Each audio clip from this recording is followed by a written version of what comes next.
हाँ जी बेटा, आज हम करेंगे उपसर्ग। उपसर्ग किसे कहते हैं?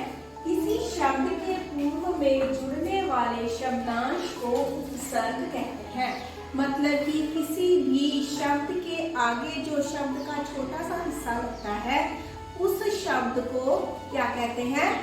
उपसर्ग कहते हैं। उप मतलब पहले, ठीक है। जो शब्द के आगे पहले लगता है उस छोटे से शब्द को कहते हैं उपसर्ग। उपसर्ग किसी शब्द के पहले लगकर उसके अर्थ में परिवर्तन अथवा विशेषता लाते हैं। ये जो शब्दांश होते हैं उपसर्ग, ये किसी भी शब्द के आगे लगने के बाद उसके अर्थ में विशेषता ला देते हैं, उसके रूप में विशेषता ला देते हैं। उसका अर्थ जो है वो बदली हो जाता है। समझ गए? ये मैंने कुछ शब्द लिखे हुए हैं, जैसे मूल शब्द उपसर्ग है, उससे हम शब्द रचना करेंगे, फिर उसे बनाएंगे नया शब्द। जैसे पहला शब्द कौन सा है? ज्ञान। ज्ञान। ज्ञान के आगे हम लगाएंगे अ उपसर्ग।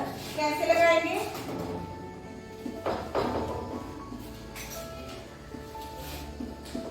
अ प्लस ज्ञान। जब इन दोनों को जोड़ा तो नया शब्द बन गया क्या बना? अज्ञान। अज्ञान। अब देखो, पहले था ज्ञान, इसके रूप में और इसके रूप में कोई अंतर आया? आया है ना? क्या नया शब्द लगा? अ। ज्ञान का अर्थ क्या है? नॉलेज, ठीक है, किसी के बारे में जानकारी होना। लेकिन जैसे ही ज्ञान के आगे अ लग गया, अ उपसर्ग लगा, तो इसके अर्थ में परिवर्तन आ गया। क्या बन गया ये? अज्ञान। मतलब जिसे कोई जानकारी या नॉलेज ना हो। आई ना विशेषता? ज्ञान का नया रूप हो गया। इसी तरह से अगला शब्द कौन सा है? आ। उपसर्ग लगाएंगे आ। आ प्लस हा। क्या बना? आहा।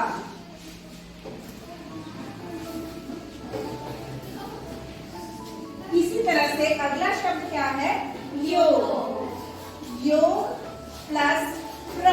उपसर्ग कौन सा यहाँ पे लगा? प्र। प्र प्लस योग। दोनों को जोड़ने के बाद क्या बन गया? प्रयोग। प्रयोग। शाबाश। अगला शब्द है मान। मान के आगे कौन सा उपसर्ग लगाएंगे? अप प्लस मान। इन दोनों को जोड़ने के बाद क्या बन गया? अपमान।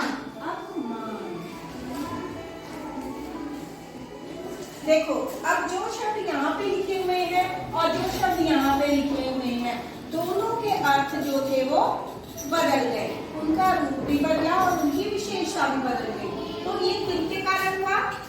किनके कारण हुआ? उपसर्ग। उपसर्ग के कारण हुआ। तो यही जो आज का हमने टॉपिक लिया था उपसर्ग, कि उपसर्ग किसी भी शब्द के आगे लगकर उसके अर्थ में, उसके रूप में परिवर्तन अथवा विशेषता लाते।